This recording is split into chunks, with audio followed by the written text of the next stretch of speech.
pupunta tayo ngayon sa Sagada. So, binuko yung ticket namin para sa bus na ito, which is Coda Lines through online sa 12 Go. So, ang alis ng bus is 8 p.m.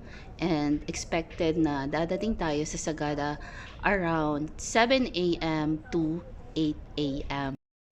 Ang station nila is nasa Quezon City. Malapit lang din sa ibang stasyon tulad ng station ng Superlines at yung HMI. Mahaba yung biyahe pero okay lang kasi maganda naman yung nadadaanan. Yun nga lang naharangan ng mga bahay-bahay na to yung rice terraces. Andito na kami ngayon sa bandang Banawe. So maganda na yung nakikita natin sa labas ng bus, although napakalamig dito sa loob ng bus at outside naman nagpa-fog. It's around 4 a.m. to 5 a.m. so 2 to 3 hours more makakarating na rin tayo dun sa ating destination, which is Sagada. So ang plan namin pagdating dun, hahanapin namin muna yung tutuluyan namin. Then first day we will go to Hanging Coffin, and then after nun mag-check-in kami sa hotel, then sa hapon is magsusumaging cave kami. So, see you there! Alright, so ito yung Banawe Municipal Tourism. Next time, dito naman yung plan namin na magstay. And tingnan mo naman yung mga tourist guide natin. Mukhang mga friendly. And syempre, maitsura din.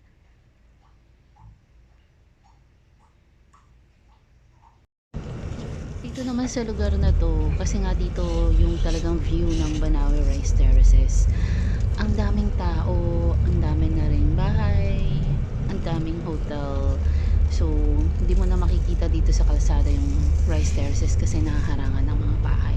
At yung community nila, andun sa baba. So, it's a must try. Subukan kong bumalik dito para ma-explore yung lugar na to. Here we are, our last stop over bago dumating sa Sagada. So, tumigil kami dito. They have comfort room. Of course, you have to pay 5 pesos. And dito, mafe-feel mo yung fog. Sobrang lamig dito sa labas. And it's like 2 hours na lang Sagada na.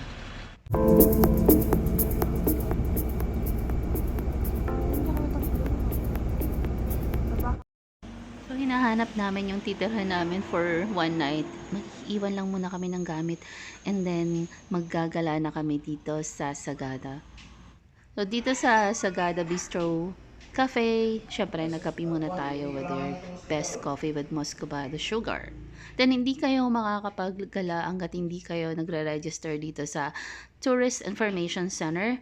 100 siya per head, may bayad. At the top of that, may babayaran pa kayo sa mga tourist guide.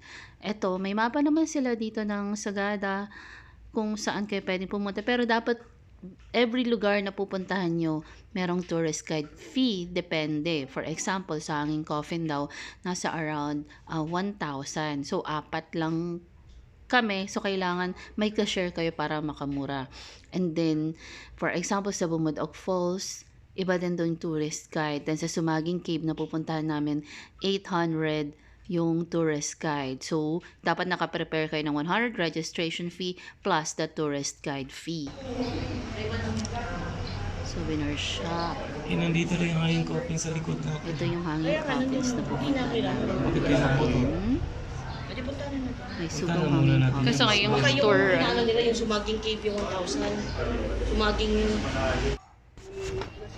Andito kami ngayon sa entrance ng Hanging Coffin. So, 4 lang kami. Nasa around 1,000 yung tourist guide. So, hanap ng kasabay. Brochure. Yung parang mapa. Ano mapa? May picture lang. Pinicturean lang namin. May nakalagay doon na sunflower, Mexican sunflower po mga ito. Tapos, Wala lang. yung petals niyan is 19. Kaya po yung nagpe-present dito sa Sagada kasi dito sa Sagada is 19 barangays. Iba po yung ano sa Maynila. Iba po yung sunflower. Dito mas marami. Maliliit siya, no? Doon,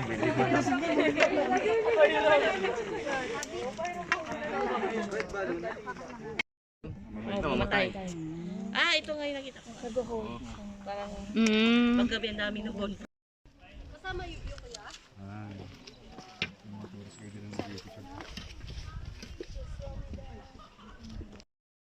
Pinakamatanda.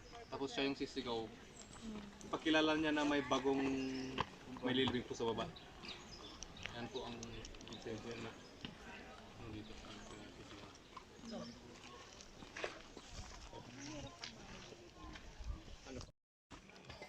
Hoy. Video yan.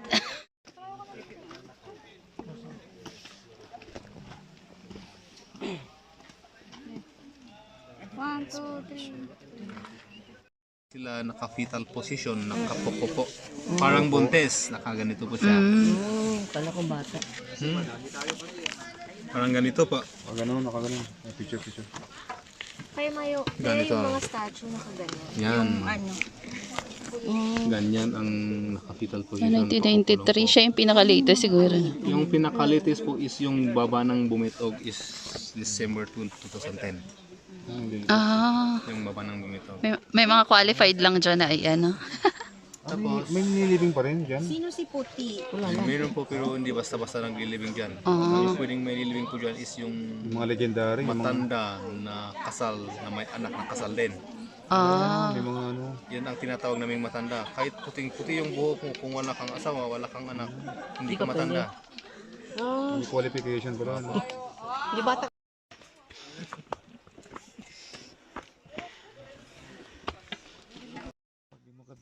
okay, so we're done with hanging coffin. Medyo mahaba yung lakaran, so kailangan may baon kayong energy. So our next stop is pupunta kami sa motorcycle rental. So dito kami nag-rent ng motorcycle. It's 1,000, good for 24 hours na din. So magmumotor kami papunta sa Sumaging Cave and bukas sa Blue Soul. So gamit na gamit tong motor. Let's go to Sumaging Cave.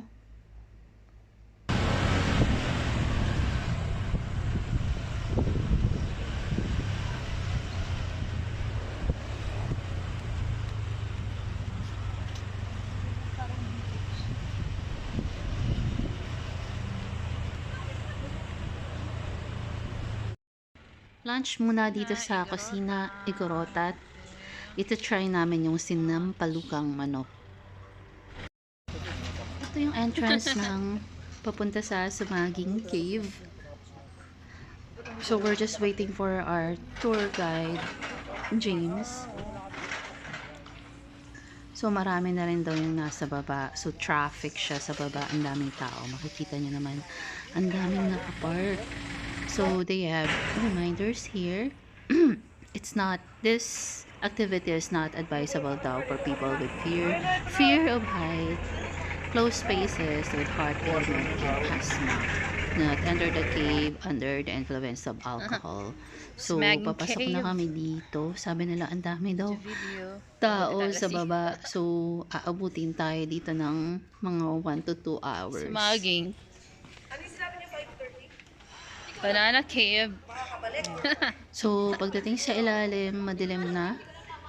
Kailangan may dala kayong ilaw. Though yung tour guide, may dala na silang solar light na napakaliwanag. Pero mas maganda pa rin na may sarili kayong ilaw. At yung tour guide naman, may dala silang solar light na malakas yung liwanag. So, eto yung kuha namin sa loob kasi hindi na kami pwedeng magdala ng cellphone. Yung iiwan nyo lang yung phone nyo dun sa tour guide and siya na bahala sa mga pictorial and video dun sa loob ng cave. Ang daming tao dito sa loob ng cave, so tatagal kayo dito ng 2 oras, siguro 1 oras kasi yung paakyat sobrang nakakapagod, medyo mahirap, hindi talaga siya advisable sa hindi sanay sa mga akyatan. So kailangan ng ready din yung katawan mo for this kind of adventure. So dito kami nagstay sa Gina's home. Ito yung itsura niya sa taas, may sala sila dito At may dalawang room na good for couple. So, ito yung first room. Ayan, malawak naman siya. And then, there's another room dito. Good for couple 10. So, pwede pa dito tumambay. Then, sa baba naman is malaki din. Let's go. Let's check dito sa baba. So, dito naman, kompleto na. Meron ng lutuan, merong rice cooker, merong initan ng tubig, at meron na rin complimentary coffee, cookies, and green tea. Malaki din yung comfort room nila, hindi ko nga lang na video. So, ito yung sa labas, may good for 4 na dining set, at meron din silang sala dito para pwede kayo mag-inuman dyan later. Ayan. So, sa labas, makikita nyo, yan, sobrang green. May mga halaman sila dito sa loob. Then, kapag tinignan mo sa labas, napaka-refreshing kasi puro greens and yung mga mountains makikita mo na dito. Dito from your window.